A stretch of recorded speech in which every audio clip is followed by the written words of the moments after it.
سلام خدمت شما. من سجاد هستم. با آموزش سبک ICT در فارکس در خدمتتون هستم و این اولین دوره مقدماتی از این سبک هستش. قبل از اینکه بخواید از این سبک استفاده بکنید، مطمئناً شما یک سری اطلاعات متوسطه در بازارهای فارکس باید داشته باشید. اما سبک ICT یک سبک خیلی حجیمی هستش که شما اگر بخواید یادش بگیرید و یا بر روی تمام آموزشاش زمان بذارید، شاید 1 الی 2 سال باید بر روی این دوره زمان بذارید. اما من در این دوره سعی کردم چکیده ای از بهترین اطلاعات این سبک رو در اختیارتون قرار بدم که شما خیلی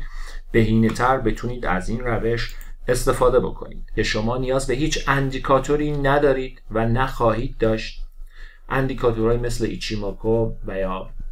مکدی و یا خیلی از این اندیکاتورها که داخل سایت تریدینگ ویو هست، شما اصلا به هیچ اندیکاتوری نیاز نخواهید داشت. و مهمترین اصل سبک ICT این هستش که میگه چارت بر اساس الگوریتم حرکت میکنه و الگوریتم نیز بر مبنای زمان و قیمت حرکت میکنه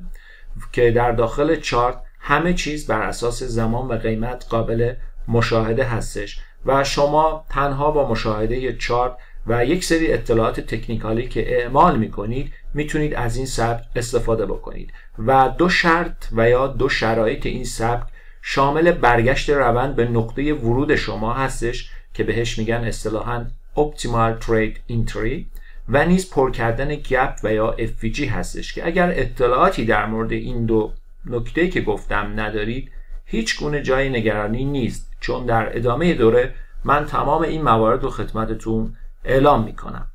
پیش نیازهای این دوره آموزشی: مسلماً این دوره هم مثل دیگر دوره‌های آموزشی در سطح وب یک سری پیش نیازهایی رو داره و این 4 تا مورد رو اگر داشته باشید خیلی راحت میتونید از این دوره آموزشی استفاده بکنید. آشنایی متوسطه با مبانی بازار فارکس داشته باشید، مثل لات، مثل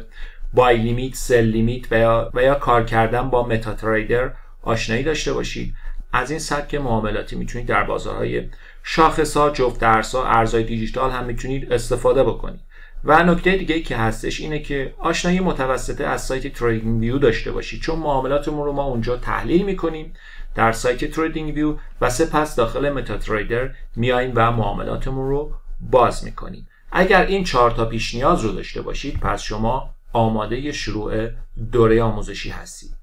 و نکته که در آخر باید به شما بگم این هستش که این دوره آموزشی برای افرادی مناسب هستش که در بازارهای فارکس به معاملات جفت ارزها یا هر ارز دیگه‌ای مشغول هستن و شما با استفاده از این سبک و صرف کردن زمان برای یادگیری این سبک و پیش نیازهایی که این سبک داره، شما میتونید بعد از مدتی خودتون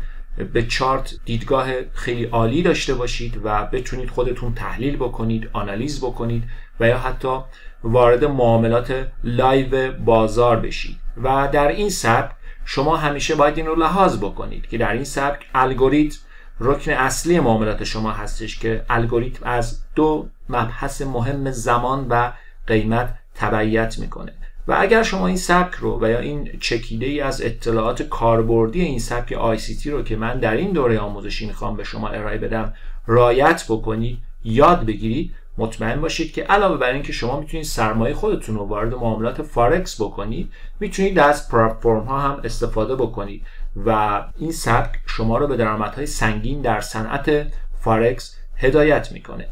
و من تقریبا 6 سال هست که